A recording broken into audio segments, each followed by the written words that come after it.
Assalamualaikum warahmatullahi wabarakatuh. Di pesisir Sumatera, di mana ombak berbisik dan angin membawa cerita laut, hiduplah seorang gadis. Ia bukan gadis biasa. Ayahnya seorang juragan kapal terkaya di desa. Namun di balik kemewahan kapal-kapal megah dan kekuasaan keluarganya, ada rahasia yang menanti. Rahasia tentang janji lama yang dilupakan dan siamang putih yang menuntut balas. Adalah Putri Julian, seorang putri yang cantik jelita, yang kecantikannya tersiar hingga ke berbagai negeri. Dia adalah putri seorang juragan kapal bernama Nahkoda Baginda di Kampung Alai di pesisir utara Pantai Tiku, Sumatera Barat. Kakek Putri Julian adalah Tuanku Raja Kecik yang memerintah di kerajaan Bagaruyung. Meskipun berparas cantik rupawan, belum ada pemuda yang berani meminang Putri Julian. Para pemuda di Kampung Alai dan kampung-kampung sekitarnya biasanya hanyalah berprofesi sebagai nelayan, sehingga tidak berani meminang Putri Julian. Akhirnya Tuanku Raja Kecik mengadakan pertemuan keluarga untuk membahas kondisi Putri Julian. Hasil dari pertemuan tersebut, mereka bersepakat akan mengadakan pesta keramaian yang bisa dihadiri oleh orang banyak selama 1 bulan penuh, yang bertujuan mencarikan jodoh yang pantas untuk Putri Julian. Suatu hari menjelang pesta keramaian dimulai, Putri Julian bermimpi bertemu dengan seorang pemuda tampan keturunan bangsawan. Sultan Rumandung namanya. Putri Julian jatuh hati kepada pemuda yang hadir dalam mimpinya itu. Dia kemudian menceritakan mimpinya kepada kedua orang tuanya dan juga kakeknya, Tuanku Raja Kecik. Mendengar penuturan cucunya, segera saja Tuanku Raja Kecik memerintahkan kepada pengawal istana untuk mencari pemuda keturunan bangsawan bernama Sultan Rumandung pada saat pesta keramaian berlangsung. Namun, selama 1 bulan penuh pesta keramaian berlangsung, pemuda bernama Sultan Rumandung tidak juga ditemukan.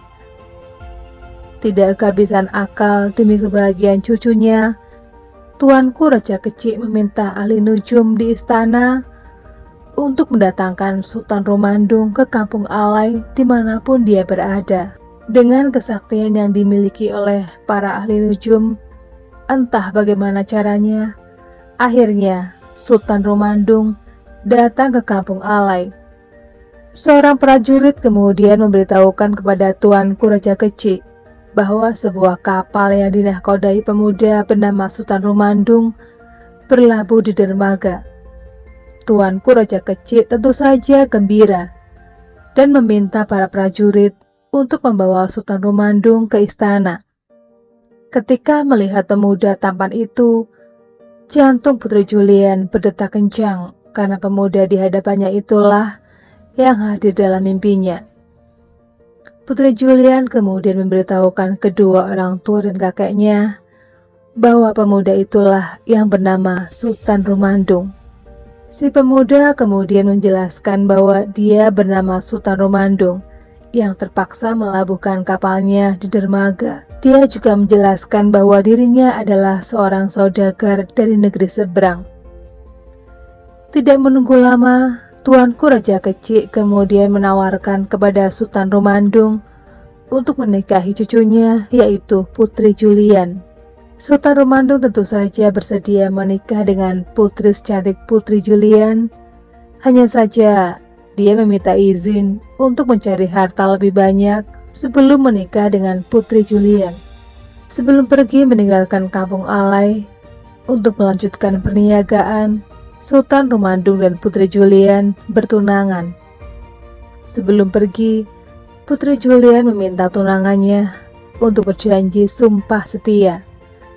Putri Julian berjanji akan setia menunggu Sultan Rumandung kembali. Jika dia melanggar janjinya, maka dia akan berubah wujud menjadi seekor siamang putih. Begitu pula dengan Sultan Rumandung. Dia berjanji akan setia dengan Putri Julian. Jika dia melanggar sumpahnya, maka kapalnya akan kandas di lautan. Setelah berpamitan, Sultan Rumandung berlayar mengarungi samudera luas. Waktu terus berjalan. Sudah setahun lebih menunggu, Putri Julian belum juga mendapatkan kabar dari tunangannya, yaitu Sultan Rumandung. Memasuki tahun ketiga, sebuah kapal dagang yang besar dan megah berlabuh di dermaga Kampung Alai. Mendengar kedatangan kapal besar, Putri Julian bergegas menuju dermaga. Namun dia kecewa, karena kapal tersebut bukanlah kapal Sultan Rumandung. Namun, kekecewaan Putri Julian langsung sirna ketika mengetahui bahwa pemilik kapal tersebut adalah seorang pemuda tampan dan juga seorang saudagar kaya keturunan bangsawan. Pria ini tak kalah tampan jika dibandingkan dengan Sultan Rumandung. Dia langsung jatuh hati kepada pemuda kaya yang baru dikenalnya tersebut dan melupakan cintanya kepada Sultan Rumandung. Dia mengatakan rasa cintanya kepada pemuda itu pada ibunya. Ibu Putri Julian kemudian mengundang si pemuda untuk ke istana. Setelah memperkenalkan diri, Ibu Putri Julian menawarkan si pemuda untuk menikahi Putri Julian. Si pemuda pun setuju. Akhirnya, diadakanlah pesta pernikahan yang sangat meriah. Ketika proses pernikahan, tiba-tiba Putri Julian memekik seperti orang tersengat lebah sambil melompat berdiri. Suara Putri Julian dan bentuk tubuhnya mulai berubah. Badannya mengecil dan ditumbuhi bulu berwarna putih di sekujur tubuhnya. Putri Julian berubah wujud menjadi seekor siamang putih. Hewan kecil tersebut kemudian berlari ke atap kerajaan dan meraung sambil melihat ke arah lautan lepas. Keluarga istana akhirnya menerima kenyataan bahwa siamang putih itu adalah Putri Julian. Siamang putih kini tinggal di atas sebuah pohon ketaping. Setiap hari, ketika matahari akan terbenam, siamang putih malang tersebut akan naik ke atas bubungan istana sambil menangis dengan suara keras, seperti suara tangisan seorang gadis.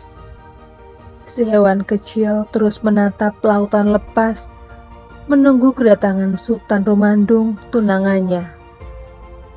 Namun Sultan Rumandung tak kunjung tiba, hingga akhirnya keluarga kerajaan menemukan siamang putih tersebut mati di atas pohon ketaping. Kedua orang tua Putri Julian terus mencari kabar keberadaan Sultan Rumandung sampai akhirnya terdengar kabar bahwa Sultan Rumandung telah mati karena kapal yang ditumpanginya karam di lautan ketika hendak menikahi wanita lain. Sultan Rumandung sendiri ternyata melanggar sumpahnya karena hendak menikahi wanita lain.